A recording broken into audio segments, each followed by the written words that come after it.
Olá, pessoal! Nesta aula, nós vamos aprender sobre o tema Relações ecológicas, relações harmônicas. Então, para iniciar, nós devemos compreender o que são interações ou relações ecológicas. Retomando o tema anterior, que já estudamos, nós vimos que, nos ecossistemas, os seres vivos estão constantemente interagindo uns com os outros, se relacionando uns com os outros. Então, nós podemos dizer que as interações ecológicas ou relações ecológicas são interações, relações que ocorrem entre os seres vivos na busca por sobrevivência. Essas relações podem ser relações intraespecíficas, que são aquelas que ocorrem entre indivíduos da mesma espécie, ou relações interespecíficas, que são aquelas relações que ocorrem entre indivíduos de espécies diferentes. Elas também podem ser relações harmônicas, que são relações que ocorrem entre indivíduos em que pelo menos um deles é beneficiado, sem causar prejuízo ao outro.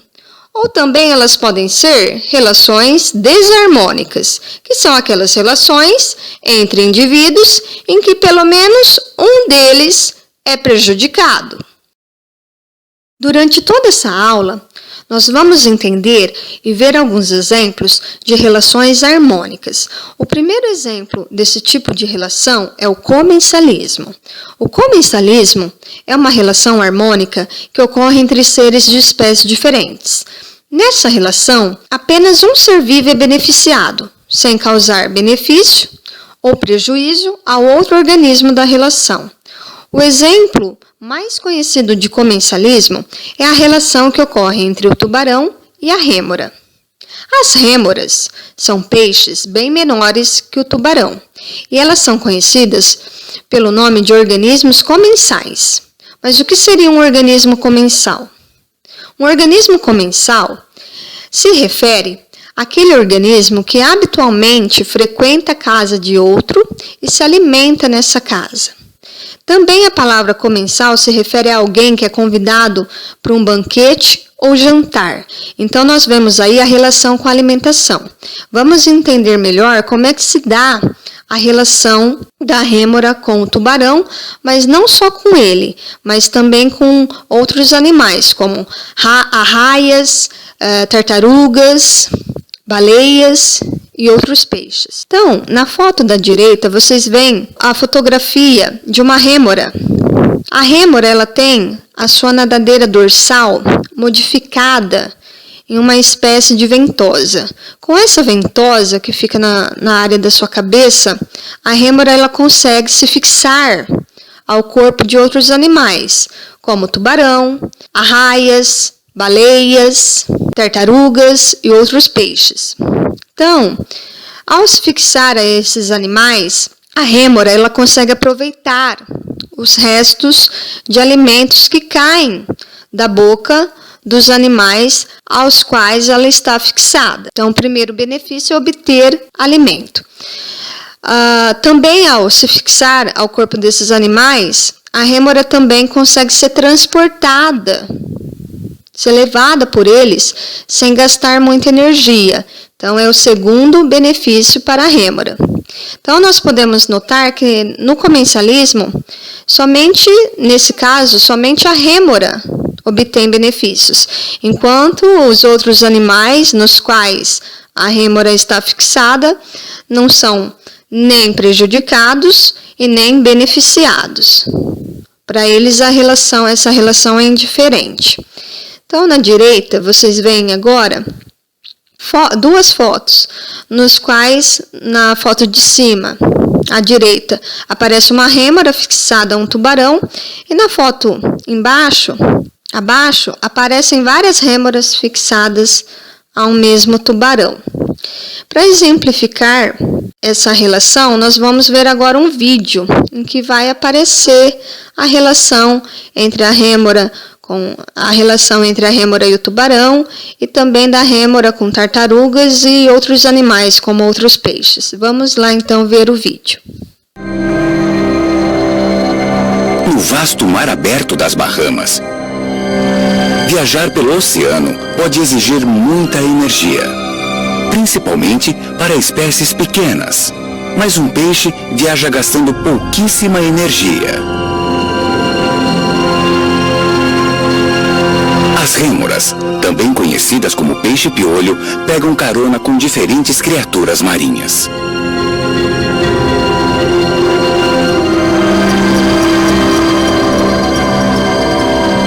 Assim como os tubarões, as rêmoras não têm bexigas natatórias para ajudá-las a boiar.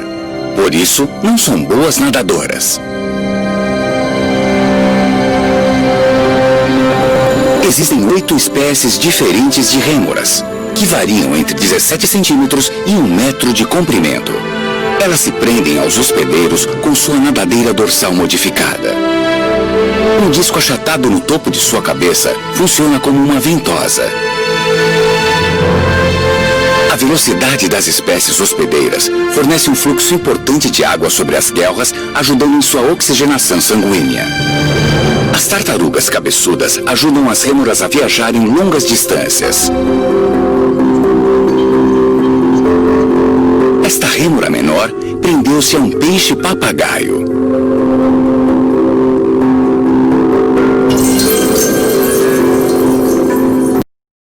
Um outro exemplo de comensalismo nós podemos observar nessa foto. Um grupo de hienas observam à distância um leão se alimentando da caça que ele abateu. Nessa relação, depois que o leão se fartar, se alimentar de tudo o que ele quer, o leão se afasta, vai embora e as hienas, elas aproveitam para se alimentar do resto da presa, da caça que o leão deixou. Então, nós podemos observar que nessa relação só as hienas saem beneficiadas, elas obtêm alimento sem esforço, sem muito esforço. Enquanto que o leão, ele não é nem beneficiado e nem prejudicado nessa relação com as hienas. Outros exemplos de comensalismo ocorrem entre, por exemplo, abutres que se alimentam dos restos alimentares de outros mamíferos. Também ocorre entre os urubus e o ser humano. Os urubus vão se alimentar dos restos do nosso lixo, né, dos restos alimentares que vão para o nosso lixo. Vamos agora entender o inquilinismo. O inquilinismo é uma relação harmônica que ocorre entre seres de espécies diferentes. Nas relações de inquilinismo, os indivíduos de uma espécie, conhecidos pelo nome de inquilinos, utilizam o corpo de indivíduos de outra espécie para obter suporte ou abrigo, sem, contudo, prejudicá-los. O exemplo mais conhecido de inquilinismo é a relação entre plantas epífitas, como as orquídeas e bromélias, com os caules de outras plantas. A orquídea ou bromélia se fixam em caules de outras plantas, mas não retiram nenhum nutriente dessas plantas. A fixação da orquídea ou bromélia no caule da outra planta as ajuda a absorver mais facilmente água e luz. Nesse caso, a orquídea é a inquilina, alguém que utiliza uma casa que não é sua, e a outra planta é quem cede essa casa, no caso, seu tronco, a orquídea ou bromélia. Então, do lado direito, vocês veem fotos. Acima, a foto de uma orquídea sobre o tronco de uma outra planta, e na foto abaixo, a bromélia sobre o tronco de uma outra planta. Um outro exemplo de inquilinismo, que agora ocorre entre dois animais, é a relação entre o peixe-pérola e o pepino do mar. Quando se sente ameaçado, o peixe-pérola, ele se abriga dentro do corpo do pepino do mar. Então, nessa relação, nós podemos observar que só o peixe-pérola se beneficia, obtendo segurança, né, abrigo.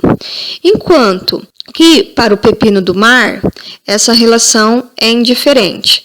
Então, o fato do peixe-pérola entrar dentro do corpo do pepino do mar não prejudica nem beneficia o pepino do mar.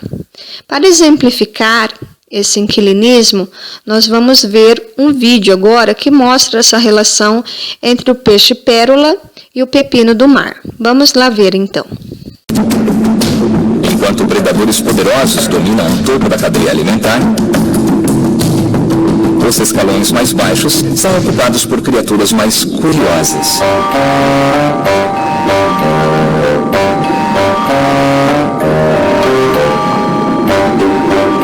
O pepino do mar.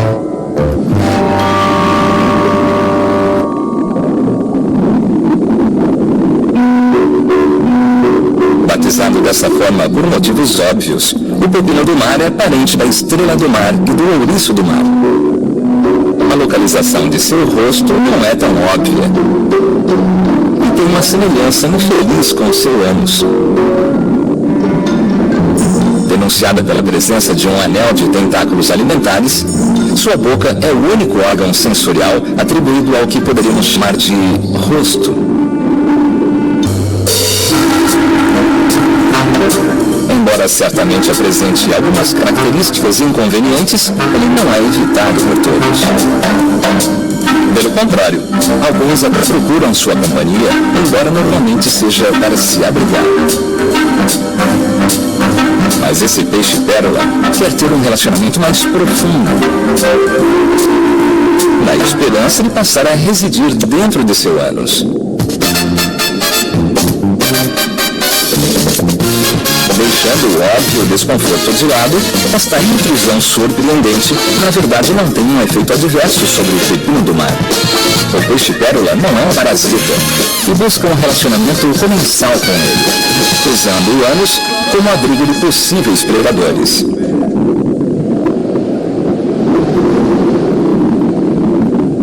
Esta nova casa anal tem toda a segurança que um peixe-pérola desabrigado poderia ter. O ânus deste pepino do mar está armado até os dentes. Literalmente. Um anel de dentes anais afiados impede que predadores indesejáveis avancem demais. Mas essa não é sua única defesa. Quando ameaçado, o pepino do mar excreta sua árvore respiratória. Estas fitas grudentas são capazes de envolver e imobilizar predadores, ganhando tempo para uma fuga rápida. Com a defesa bem sucedida de seu ânus, este pepino do mar e seu novo inquilino podem dar um suspiro de alívio.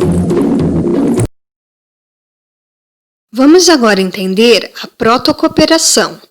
A protocooperação é uma relação harmônica que ocorre entre seres de espécies diferentes. Essa relação envolve benefício mútuo, ou seja, ambas as espécies se beneficiam da relação e podem viver separadas, independentemente uma da outra.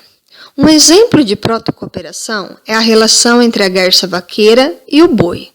A garça vaqueira, ela obtém alimento retirando carrapatos que ficam na pele do boi, enquanto que ele se beneficia se livrando desses parasitas. Nesse caso, a garça e o boi podem viver separados, sem afetar a sobrevivência um do outro. Então, à direita, vocês veem uma foto que mostra essa relação entre a garça vaqueira e bovinos, como bois e vacas. Um outro exemplo de protocooperação é a relação que ocorre entre o caranguejo Bernardo eremita, conhecido também por paguro, e a anêmona. O paguro, ele tem um abdômen bastante mole e para proteger esse seu abdômen de predadores, ele encontra conchas abandonadas de moluscos e se abriga nelas. Então, às vezes, ao procurar essas conchas, o paguro ele já acha e já se abriga em conchas que já apresentam anêmonas.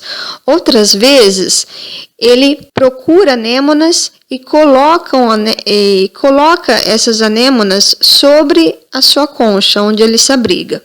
E aí ele passa a transportar sobre seu corpo a anêmona de um local a outro. Então, nessa relação, enquanto que a anêmona ela se beneficia encontrando diferentes alimentos nos diferentes locais em que ela circula com o paguro, por outro lado, é protegido de seus predadores pelos tentáculos da anêmona. Os tentáculos da anêmona, eles liberam substâncias urticantes que afastam os predadores do paguro. Então, novamente, nessa relação, o paguro e a anêmona, eles podem viver separados, independentemente um do outro, sem afetar a sobrevivência um do outro. Então, na foto à direita, vocês veem o paguro com as anêmonas na sua concha, onde ele se abriga. Então, para exemplificar melhor essa relação entre o paguro e a anêmona, nós vamos ver agora um vídeo. Os peixes palhaço não são os únicos que fazem amizade com esse assassino. Anêmonas do mar menores são um produto em alta no campo da segurança submarina. Parte do plano bizarro de sobrevivência do caranguejo ermitão é reunir anêmonas do mar para usá-las como guarda-costas. Os caranguejos ermitões não têm carapaça, por isso se escondem em conchas descatadas por outros animais. E essa aqui veio com uma anêmona do mar pré-instalada.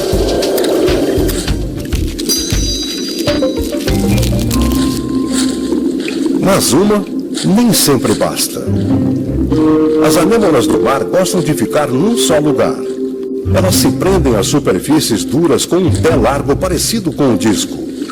Esse caranguejo ermitão conhece o truque certo. Cócegas de leve aqui, uma erguidinha. Os movimentos deles são tão suaves que a anêmona nem se fecha durante o processo.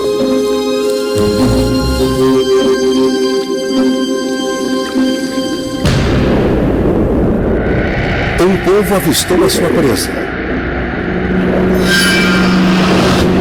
Ele ataca o caranguejo, mas enche a boca com a anêmona. Ele ataca de novo.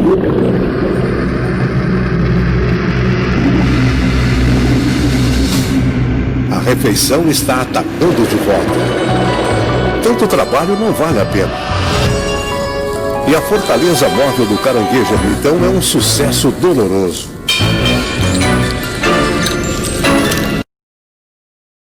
Vamos ver agora sobre o mutualismo. O mutualismo é uma relação harmônica que ocorre entre seres de espécies diferentes. Essa relação também envolve benefício mútuo, ou seja, ambas as espécies se beneficiam da relação, só que agora essa relação é obrigatória. Ela é essencial para a sobrevivência de ambas as espécies. A diferença entre mutualismo e protocooperação é que na protocooperação, também conhecida pelo nome de mutualismo facultativo, as espécies envolvidas na relação podem viver separadas, e isso não afeta a sobrevivência de nenhuma delas. Já no mutualismo, também conhecido como mutualismo obrigatório, as espécies envolvidas na relação não podem viver separadas. Se isso ocorre, elas acabam morrendo. Um exemplo de mutualismo são os líquens. Os líquens são associações entre certas algas e certos fungos. A alga, ela realiza fotossíntese, fornecendo alimento, nutrientes ao fungo, que não realiza fotossíntese. Enquanto que, por sua vez, o fungo, ele garante à alga um ambiente no qual ela poderá ter acesso à água e sais minerais, que são necessários ao seu desenvolvimento. Nessa relação entre a alga e o fungo, eles não podem viver separados. Se isso ocorre, eles acabam morrendo. Um outro exemplo de mutualismo é a relação que ocorre entre o peixe palhaço e a anêmona do mar. Pessoal, eu coloquei a relação entre o peixe-palhaço e a anêmona aqui como mutualismo, porque eu realmente acredito que essa relação seja o mutualismo obrigatório. Só que eu encontrei em algumas fontes falando que essa relação entre eles, na verdade, é uma protocooperação. Mas, no entanto, eu vou deixar aqui como mutualismo. Então, como é que se dá essa relação entre o peixe-palhaço e a anêmona do mar? Bom, o peixe-palhaço, ele vive, ele se abriga, ele se protege de predadores entre os tentáculos da anêmona. Então, a anêmona, ela possui tentáculos que liberam uma substância urticante, uma substância que causa reação alérgica ou queimaduras, tanto nos seres humanos como em outros animais. Então, o peixe-palhaço, ao se abrigar, se esconder, ao viver entre os tentáculos da anêmona, ele recebe como benefício a proteção contra seus predadores. Já para a anêmona, o que ela recebe de benefício dessa relação? Bom, o peixe-palhaço ele se alimenta entre os tentáculos da anêmona e ele deixa cair restos alimentares. Então, as anêmonas elas se aproveitam desses restos alimentares do peixe-palhaço. Uma outra coisa é que o peixe-palhaço ele limpa, ele retira, ele se alimenta de parasitas das anêmonas. E também o peixe-palhaço pode atrair outros peixes para perto da anêmona, então ela pode capturar e se alimentar deles. Agora, o que permite com que o peixe-palhaço não sofra as consequências, né? Não se queime ao tocar os tentáculos da anêmona? Bom, o peixe-palhaço, ele tem, cobrindo a sua pele, uma camada de muco. E os cientistas acreditam que essa camada de muco oferece imunidade aos tentáculos urticantes da anêmona. Mas o peixe-palhaço também, antes de se instalar nas anêmonas, né, ele esfrega gentilmente os tentáculos da anêmona em diferentes partes do seu corpo, para que os tentáculos da anêmona, onde ele vai se abrigar, se acostumem com a presença do peixe-palhaço.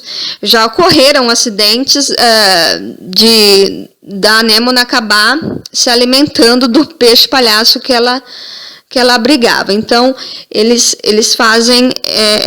tomam essa atitude, né, para fazer a anêmona se acostumar com eles.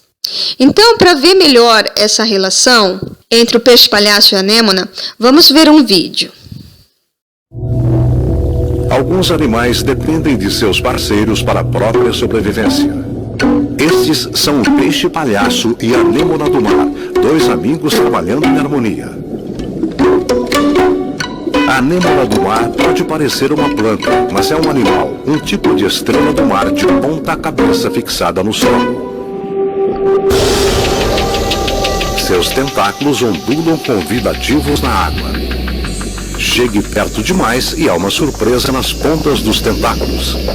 Pequenos aguilhões, cheios de neurotóxicos paralisantes. Qualquer coisa pequena e lenta é paralisada, arrastada e consumida no estômago da anêmona. Exceto seu bom amigo. Os peixes-palhaço vivem no meio e ao redor de anêmonas do mar. Como? Um bom muco faz bons vizinhos. Uma camada especial de muco cobre seus corpos, deixando-os imunes aos aguilhões insinuantes de sua amiga. Mas o relacionamento deles vai além do que simples vizinhos. O peixe-palhaço limpa a anêmona e come parasitas e invertebrados nocivos. Também pode atrair peixes distraídos para a anêmona agarrar. A anêmona, por sua vez, protege o peixe-palhaço de seus predadores. E o seu lodoso hábito digestivo garante sobras para o peixe-palhaço. Os cientistas chamam este arranjo de simbiose. Mas para o mundo em geral é bem claro. Amigos para sempre.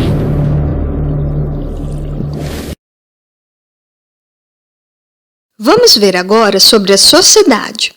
A sociedade é uma relação harmônica que ocorre entre seres da mesma espécie, que interagem em benefício do grupo.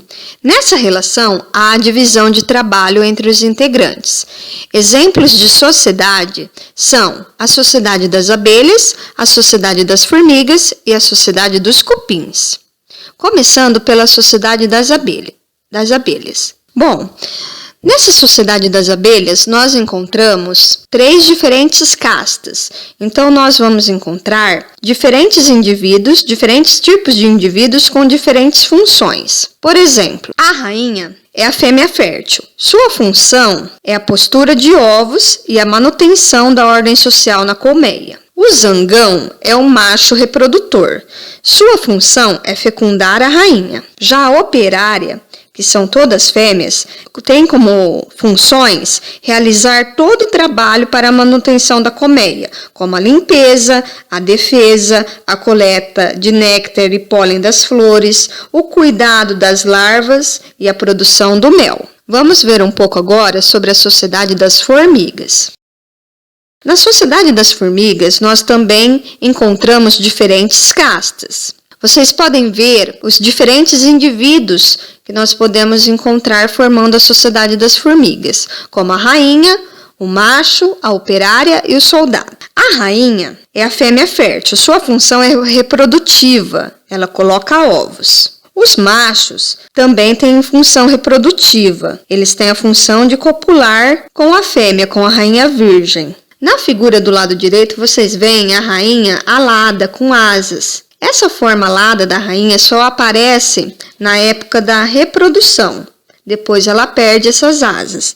Operárias. As operárias são fêmeas e elas se dividem em subcastas. Então, cada casta das operárias vão ter uma função. Por exemplo, tem as operárias forrageiras, que levam folhas, pedaços de galhos, flores para dentro do formigueiro, coletam alimentos e levam para o formigueiro. Tem as operárias enfermeiras, que alimentam e cuidam da rainha, das larvas, das pupas. Tem as operárias lixeiras, que fazem a limpeza do formigueiro, e tem as operárias soldados, né? Como nós vemos na figura, que tem a função de proteger, de defender o formigueiro. Agora, vamos ver um pouco sobre a sociedade dos cupins. Bom, na figura também do lado direito, vocês podem ver as diferentes castas que nós encontramos na sociedade dos cupins. Então, nós podemos encontrar nessa sociedade os operários. Os operários podem ser machos ou fêmeas, estéreis, eles não têm a capacidade de se reproduzirem, e as funções desses operários são cavar túneis, coletar alimentos, cuidar dos cupins mais jovens. Temos também os soldados. Os soldados também podem ser machos ou fêmeas, também estéreis, não têm capacidade de se reproduzirem, e a função desses soldados é a defesa do cupinzeiro. Já os reis e as rainhas são o macho fértil e as fêmeas férteis, que têm a função reprodutiva. Por fim, vamos falar agora sobre a colônia. A colônia é uma relação harmônica que ocorre entre seres da mesma espécie. Nas colônias, os seus integrantes estão unidos fisicamente e trabalham juntos para garantir a sobrevivência do grupo. Cada indivíduo é tão dependente um do outro que é incapaz de viver isoladamente. Como exemplos de colônias, nós temos os corais e as caravelas portuguesas. Tanto os corais como as caravelas portuguesas são quinidários. Eles pertencem ao mesmo grupo das águas-vivas e das anêmonas. Os corais são encontrados nos mares e são formados por vários indivíduos morfologicamente semelhantes, que se encontram unidos pelos seus esqueletos calcários. Os corais são exemplos de colônias isomórficas. Nas colônias isomórficas, os indivíduos que compõem essas colônias são morfologicamente semelhantes, possuem formas corporais semelhantes e desempenham uma mesma função. Já a caravela portuguesa, apesar dela parecer ser um único indivíduo, Na verdade, ela é formada por vários indivíduos. Ela é um exemplo de uma colônia heteromórfica. As colônias heteromórficas são formadas por indivíduos morfologicamente diferentes, com formas corporais diferentes, que possuem também diferentes funções. Então, no caso da caravela, ela é composta por 4 tipos diferentes de pólipos. Então, vai ter um indivíduo que é responsável por manter a flutuação da colônia, através da vesícula cheia de ar, que a gente percebe ao ver uma caravela portuguesa. Vai ter um outro indivíduo que vai ser responsável pela digestão dos alimentos, vai ter um outro indivíduo que vai ser responsável pela defesa e um outro que vai ser responsável pela reprodução. Bom, pessoal, por agora é isso. Nós ficamos por aqui. Estudem o tema que trabalhamos nessa aula, façam os exercícios referentes a esse tema que vocês receberam e até a próxima aula.